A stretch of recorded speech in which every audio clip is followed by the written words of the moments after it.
Assalamu alaikum wa rahmatullah wa barakatuh. Paix sur ceux qui suivent les guidés. Paix et bénédiction sur le prophète sallallahu alayhi wa sallam, sur ses compagnons, ses amis, sa famille, ainsi que sur tous ceux qui le suivront de bonne foi jusqu'au jour du jugement. Bon, l'actualité et son cortège d'horreurs auquel malheureusement on s'habitue. Je pense que c'est pas normal de s'habituer, mais voilà. On s'habitue à tout, comme on s'habitue aux enfants qui meurent de faim avec des ventres gonflés en Afrique. Voilà, tout ça est sous nos yeux. Euh, et la vie continue, quoi. Et on est là avec nos petits problèmes, nos petits soucis. Et toute cette vie, en fait, voilà, ne tient qu'à une série de concours de circonstances. Voilà, qui est né à Gaza, qui est né en Suède, qui meurt bébé martyr, qui évolue dans un pays plein de confort et de facilité, et dérive parfois jusqu'à l'athéisme. Bon, la diversité, quoi. Mais justement, c'est un petit peu un point d'entrée d'une réflexion assez banale que je me suis faite, mais enfin bon, je la partage avec vous. On entend les gens euh, comme s'il y avait un paramètre unique, vous voyez. Et il est grand, il est beau, il est intelligent, bon. Et en fait, je, me- je me suis mis à analyser ça sous l'angle de la création animale. Quand vous voyez les animaux, ça va du plus petit, des fourmis, des mouches, euh, bon, je parle même pas des bactéries, tout ça, mais donc de tout petits animaux, très complexes, hein, les yeux les yeux d'une mouche, au microscope, c'est ultra complexe, au plus grand, hein, donc les baleines, les éléphants, etc. Donc on voit dans la création animale toutes sortes de tailles. On voit toutes sortes d'apparences. Des animaux qui ont une peau lisse, des animaux qui ont des poils courts, longs, des animaux avec des taches, des lignes, les zèbres, les léopards, etc. Des animaux qui mangent de tout, de la viande ou de l'herbe, ou du foin, hein, comme les chevaux, et qui ont toutes sortes d'apparences. Bon, nous, on a décrété, parce que voilà, nous les humains, on se croit toujours être en droit de faire des décrets comme ça. On a décrété, voilà, le cheval, c'est un bel animal, le crocodile, berk, le serpent, dégoûtant, bon. Et en fait, quand on analyse ça sous un regard très détaché, sans émotion, on se dit, en fait, dans la création, tout est nécessaire. Tout a été voulu. Et nos yeux sont quelque chose qui est, qui est trompeur, quoi. Dans le sens que, si tu prends un écureuil que tout le monde trouve mignon, parce qu'il est roux, parce qu'il a une queue touffue, parce qu'il monte aux arbres, je sais pas quoi, ben en fait, concrètement, un écureuil, c'est quoi? C'est un espèce de rat, mais qui a des plus longs poils roux et qui a pas une queue sans poils, et qui, au lieu de parcourir le sol, ben, saute, monte dans les arbres, etc. Mais finalement, là, on le trouve abominable, horrible, etc. Et l'autre, on trouve ça mignon. Et ainsi de suite, quoi. Et ainsi de suite. Et donc, qu'est-ce qu'on constate, en fait, c'est qu'à nouveau, comme souvent, nous les humains, ben, on est, on se repose sur nos sens, sur nos interprétations de ce qu'on voit, pour décréter que des choses sont bien, pas bien, belles, pas belles, mignonnes, pas mignonnes, dignes de vivre ou pas. Parce que bon, ce raisonnement que je viens de tenir, il s'applique aux humains, dans le sens que ça peut paraître énorme ce que je dis, mais c'est tout à fait imaginable, dans le sens que si demain on voit des images de blonds aux yeux bleus, avec la peau sur les os, des ventres gonflés, occupés à mourir de faim, comme on n'a pratiquement jamais vu ça, je ne sais pas pour vous, hein, moi j'ai pas souvenir d'avoir vu un blond aux yeux bleus, avec la tête enflée, le ventre gonflé, les joues creusées et la peau sur les os. Ben, comme on n'a jamais vu ça, on va dire c'est horrible, c'est terrible, etc.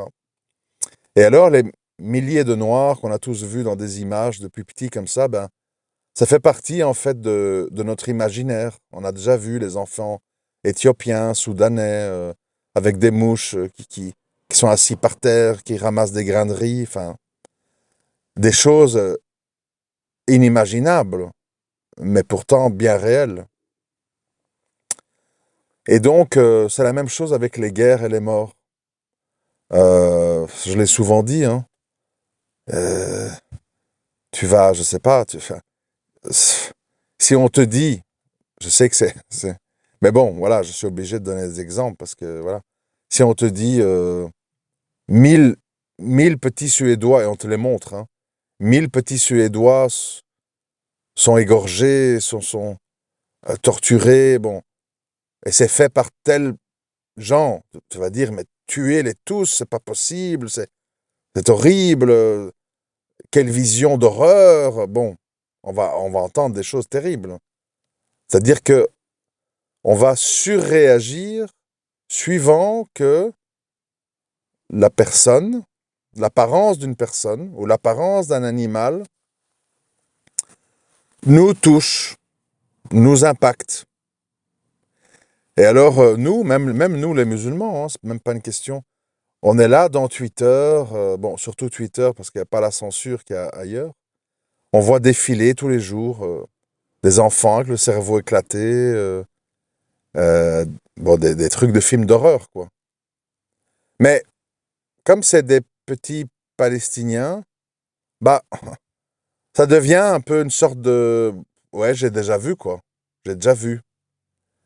Et alors, comme aussi, ils sont déchiquetés, pas égorgés, déchiquetés, par des missiles qui tombent du ciel, comme ça, et qui font écrouler des tonnes de pierres. Alors, l'enfant est défoncé, quoi. Je veux dire, une pierre énorme tombe sur lui, donc bon, il se retrouve en dessous en kefta ou le cerveau écrasé. Enfin, bon, je vous laisse imaginer. Ben, on trouve que c'est quelque chose de moins abject que un enfant qui serait égorgé avec un couteau, le sang vidé de son sang. Bon. Donc en fait, il y a toute une... Il faut réaliser en tout cas, hein, il faut réaliser qu'il y a toute une déformation psychique qui fait que on trouve certaines choses entre guillemets acceptables et d'autres pas. On trouve certains morts choquants, d'autres pas. On trouve certains animaux beaux et d'autres pas. Et en fait, c'est quels critères de beauté exactement? C'est sur quelle base qu'on juge, en fait? Sur la base de... Je sais pas, parce que finalement, ça veut pas dire grand-chose. Je veux dire, on voit que la création, c'est quelque chose qui va dans tous les sens, et où tout est possible, et où tout est nécessaire. C'est-à-dire que dans la mer, il faut des baleines qui avalent avec des tonnes de milliers de litres d'eau, ben, des tonnes de plancton qui sont dans la mer. Et il y a besoin aussi qu'il y ait des requins avec des dents terribles, etc., des mâchoires avec des forces phénoménales, ben, qui attaquent et mangent ben, tous les, les, les, les dépouilles de baleines mortes, de poissons malades, etc., etc. C'est-à-dire que tout, même ce qui ne nous plaît pas de par ses apparences ou qui nous effraie, tout est nécessaire. Tout a un rôle. Quand devant chez moi, enfin à l'arrière de chez moi, je vois un épervier, c'est une sorte de petit aigle, est sur un fil électrique et qui regarde le champ et qu'il attend. Il attend quoi? Ben, il attend qu'une souris, un mulot, une taupe sortent montre le bout de sa tête pour plonger sur elle. Et c'est nécessaire parce que s'il n'y avait pas les éperviers et d'autres prédateurs, il y aurait un envahissement de souris et de trucs comme ça. Et inversement, s'il n'y avait pas de souris, ben, l'épervier n'aurait pas à manger, etc., etc. Donc, tout est nécessaire, tout est interconnecté. Rien n'est moche, rien n'est pas beau. Tout est nécessaire. Mais la question, c'est le problème, plutôt, il vient de nous. Il vient de nous, c'est-à-dire, nous, on hiérarchise les choses. On dit le lion, le roi des animaux.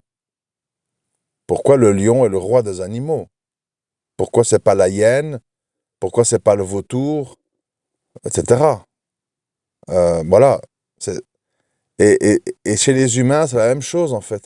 On dit une belle femme ou un bel homme. Bon, ça veut dire quoi, en fait? Ça veut rien dire.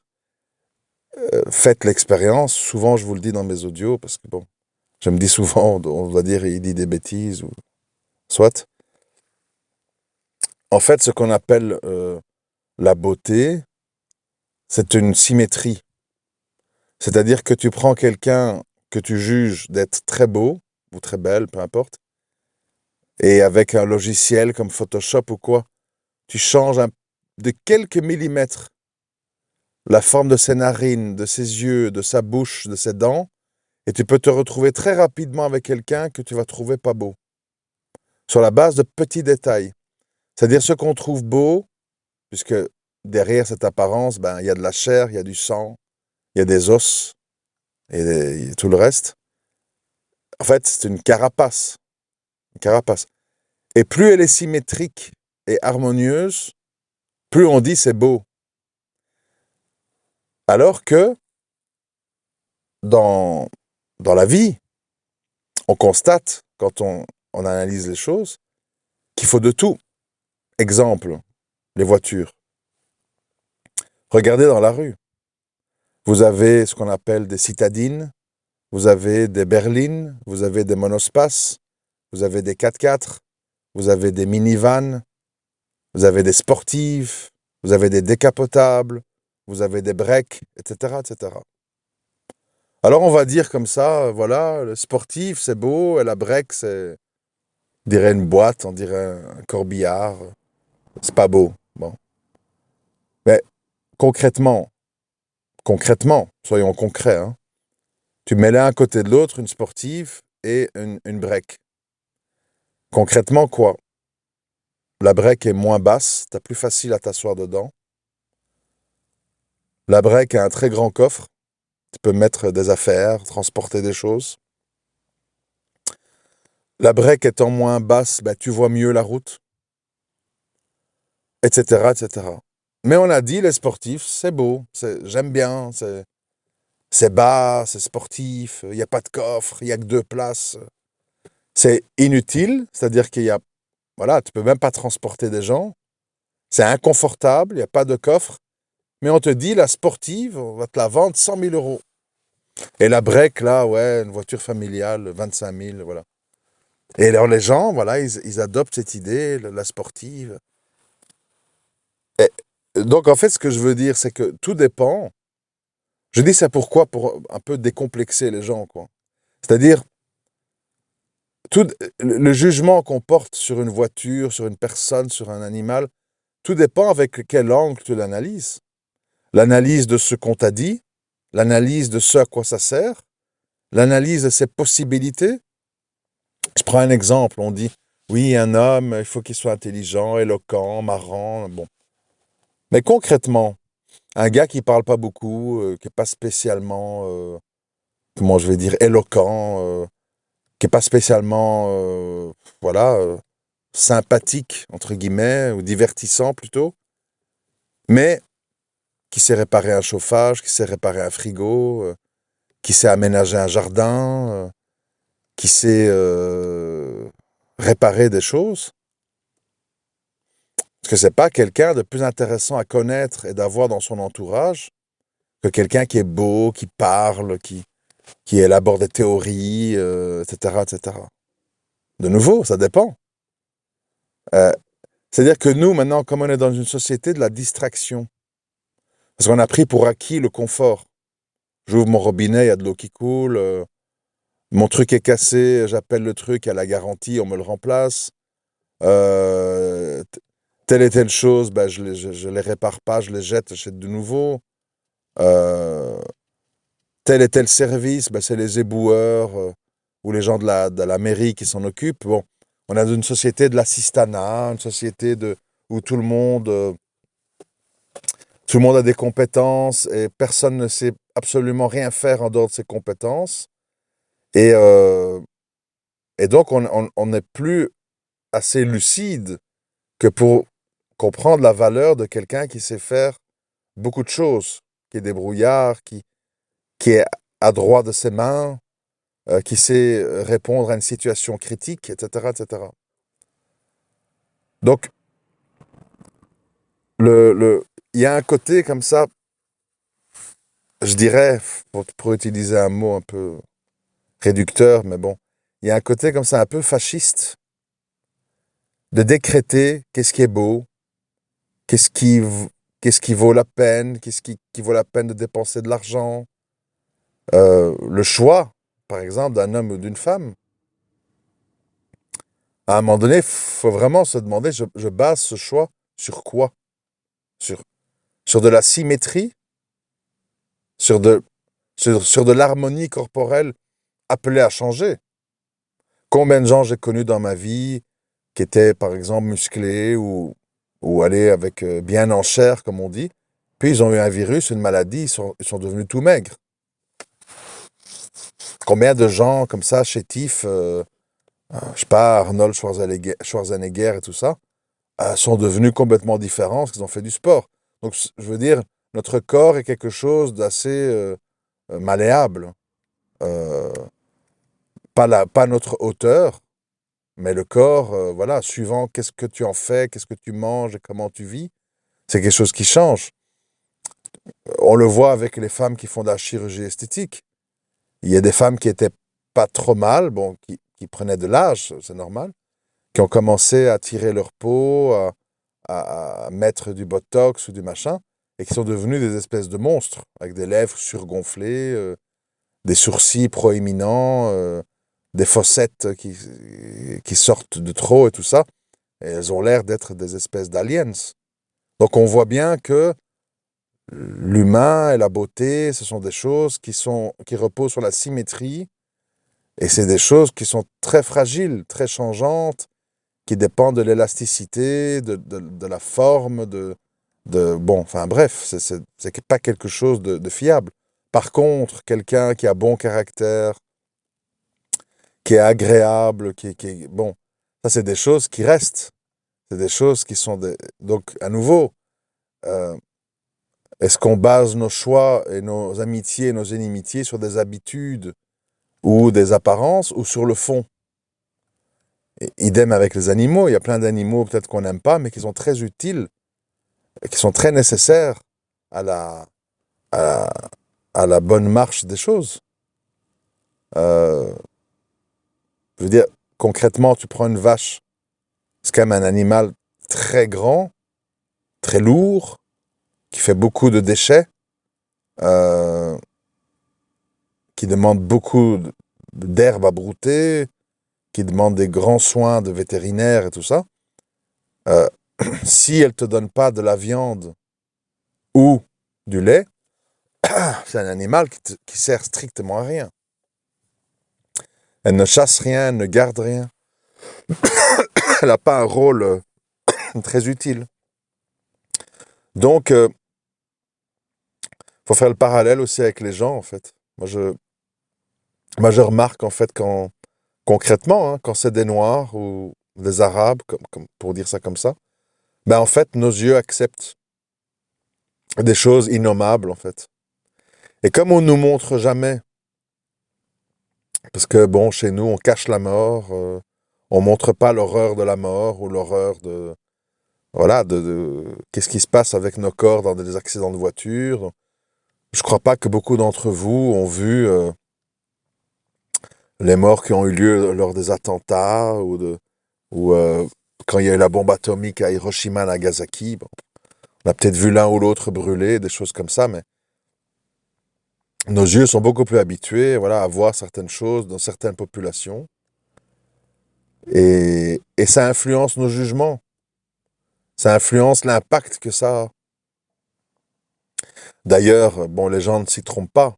J'ai vu pas mal de gens comment, liés à Israël ou au sionisme, enfin peu importe, faire des récits, oui, vous rendez enfin des trucs complètement dingues en fait. Oui, ils ont mis des enfants dans des fours, ils ont violé des petites filles devant leur maman, enfin bon. On peut tout dire, hein, vous voyez, alors les gens sont là, ils se représentent. Et puis, on vous montre ces familles. On vous les montre. On voit des familles dans leur kibbutz. Ils sont là, hello, hi, euh, qui nous ressemblent un peu clair de peau, qui vivent dans le même genre d'habitation que nous. Alors on s'identifie, et puis on nous raconte voilà. Et puis pour les autres, voilà, qui nous ressemblent pas, qui sont musulmans, qui sont basanés, on les voit comme ça, déchiquetés, on dit ouais, mais bon, le Hamas machin, le Hamas ceci. Enfin voilà, l'humain est incroyable, hein. L'humain, c'est quelque chose d'incroyable. Et quand on est un peu intelligent, qu'on a un peu d'expérience, qu'on est un peu profond, on se rend compte en fait que tout ça, c'est une espèce de supercherie, quoi. Et que ça repose beaucoup, beaucoup sur des impressions. Je raconte une autre histoire. Bon, enfin, c'est très ridicule, mais enfin bon. Moi, je raconte les choses naturellement, comme ça me vient, hein. J'observe, parce que moi, j'observe tout et j'apprends de tout. Tout m'intéresse.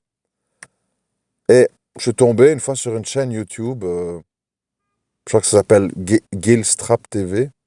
Gilstrap TV, je crois, hein, de mémoire. Et je vois bah, des milliers d'abonnés, des millions de vues. Bon, je dis, qu'est-ce qui est... C'est quoi? C'est des blagues, c'est des sketchs, c'est des caméras cachées. Donc c'est une chaîne qui existe depuis, je crois, 6 7 ans, de mémoire, hein.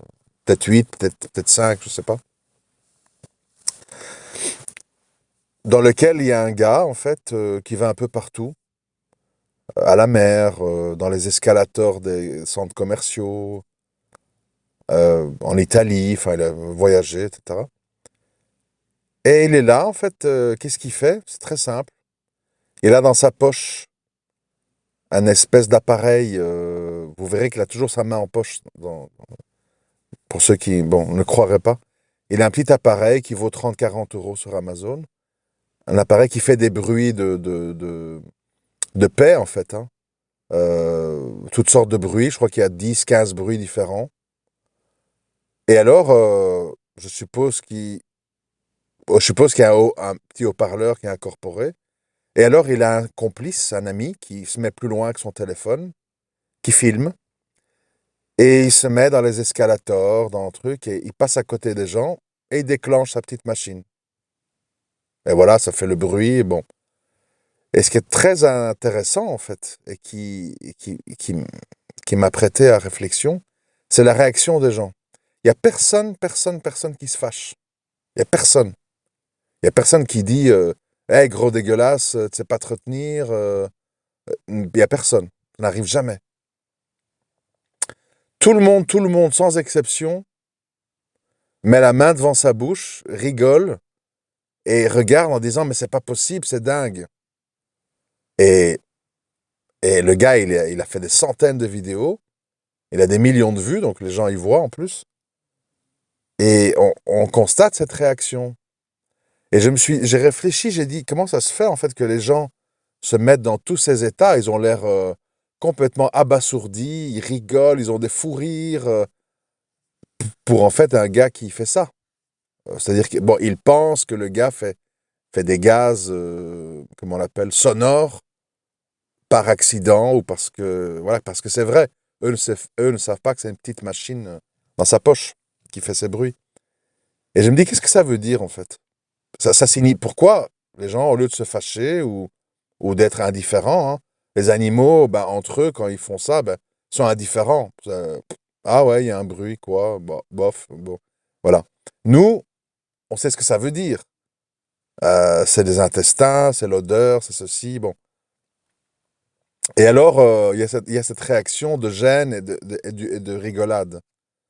Et en fait, j'ai analysé qu'est-ce que ça signifie. Pourquoi on est choqué et on rigole et on dit, voilà, on trouve ça honteux. Bref, c'est parce qu'en fait, ça nous fait rappeler quelque chose qu'on nous a tous, qu'on oublie. Parce qu'on pense en fait qu'on est des âmes, comme ça. Ben, ça nous rappelle que ben, on est quelque part euh, on a un corps biologique semblable à un animal qui mange, qui urine, qui va aux toilettes. Alors, tant que c'est soi-même, face à soi-même, dans la vie privée, ben, on est habitué parce que tous les jours on va aux toilettes et donc voilà. Mais quand c'est les autres qui ont des gaz, si vous voyez un homme uriner dans la rue ou pire, bon, c'est plus rare, mais moi j'ai déjà vu ça dans ma vie, surtout dans des pays pauvres. Si tu vois une femme accroupie devant un truc d'égout qui défèque, tu vas être choqué, tu vas trouver ça dégueulasse. Si tu es dans un escalator avec un type devant toi et met un gaz comme ça sonore, tu vas réagir. C'est-à-dire que on réagit comme ça par dégoût ou par offuscation et tout, parce qu'en fait, on oublie que nous sommes une espèce de centrale de transformation énergétique dans lequel on ingurgite de la nourriture et on élimine les toxines sous forme d'urine et d'excréments. Et que ça s'accompagne ben, d'un phénomène de digestion et de gaz, etc., etc. Et comme nous sommes des êtres humains, ben, on se retient, on fait attention, on commence pas comme ça à uriner, à déféquer, à avoir des gaz partout. Et le fait que quelqu'un émet ce bruit, ça rappelle à tout le monde, sous forme d'humour, sous forme d'être choqué, que, ben oui, que nous sommes ça. Et donc, ça veut dire en fait que, parce que vous imaginez, le gars, il a 6 7 ans d'expérience, des centaines de vidéos, des milliers de gens filmés. Euh, c'est un phénomène général, quoi. Phénomène global. Euh, donc moi, ça m'amène toujours à la réflexion. Ce à quoi on est habitué parce qu'on le connaît et qu'on le voit et qu'on le vit souvent. Ce qui nous choque, ce qui nous touche émotionnellement, c'est parce qu'on n'est pas habitué ou c'est parce que ça nous rappelle quelque chose qu'on n'a pas l'habitude de voir ou d'entendre chez les autres. C'est-à-dire, nous, on est habitué d'aller aux toilettes, mais on n'est pas habitué de voir quelqu'un y aller devant nous et d'être visible, pas enfermé dans une toilette derrière une porte. Donc le voir, ça nous choque.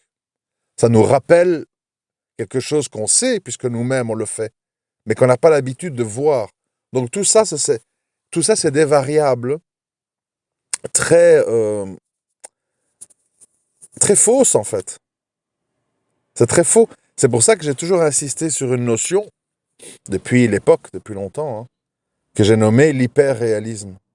L'hyperréalisme, en fait, c'est être face à la vérité crue, dure, limpide, et ne plus être derrière du maquillage, des paravents, des faux semblants, des impressions, des émotions. Ça veut dire que il n'y a aucune raison valable, il n'y a aucune raison valable de hurler à l'horreur que des gens sont rentrés avec des mitraillettes et ont tiré sur des gens dans un concert au Bataclan, avec toutes les histoires qui suivent.